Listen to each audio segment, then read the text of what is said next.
मत्ती की इंजील बाब 3। उन दिनों में यूहन्ना बपतिस्मा देने वाला आया और यहूदिया के बयाबान में ये मनादी करने लगा, तौबा करो क्योंकि आसमान की बादशाही नजदीक आ गई है। ये वही है जिसका जिक्र यसाया नबी की मारिफत यूं हुआ, बियाबान में पुकारने वाले की आवाज आती है कि खुदावंद की राह तैयार करो, उसके रास्ते सीधे बनाओ। ये यूहन्ना ऊंट के बालों की पोशाक पहने और चमड़े का पटका अपनी कमर से बांधे रहता था और उसकी खुराक टिड्डियां और जंगली शहद थी।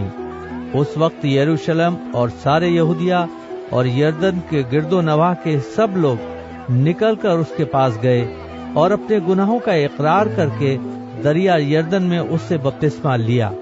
मगर जब उसने बहुत से फरीसियों और सदूकियों को बपतिस्मे के लिए अपने पास आते देखा तो उनसे कहा, ऐ सांप के बच्चों, तुमको किसने जता दिया कि आने वाले गजब से भागो? बस तौबा के मुआफिक फल लाओ और अपने दिलों में ये कहने का ख्याल ना करो कि अब्राहम हमारा बाप है, क्योंकि मैं तुमसे कहता हूँ कि खुदा इन पत्थरों से अब्राहम के लिए औलाद पैदा कर सकता है। और अब दरख्तों की जड़ पर कुल्हाड़ा रखा हुआ है, बस जो दरख्त अच्छा फल नहीं लाता वो काटा और आग में डाला जाता है। मैं तो तुमको तौबा के लिए पानी से बपतिस्मा देता हूँ, लेकिन जो मेरे बाद आता है वो मुझसे जोरावर है, मैं उसकी जूतियां उठाने के लायक नहीं। वो तुमको रूल कुद्स और आग से बपतिस्मा देगा, उसका छाछ उसके हाथ में है और वो अपने खलियान को खूब साफ करेगा और अपने गेहूं को तो खत्ते में जमा करेगा, मगर भूसी को उस आग में जलाएगा जो बुझने की नहीं।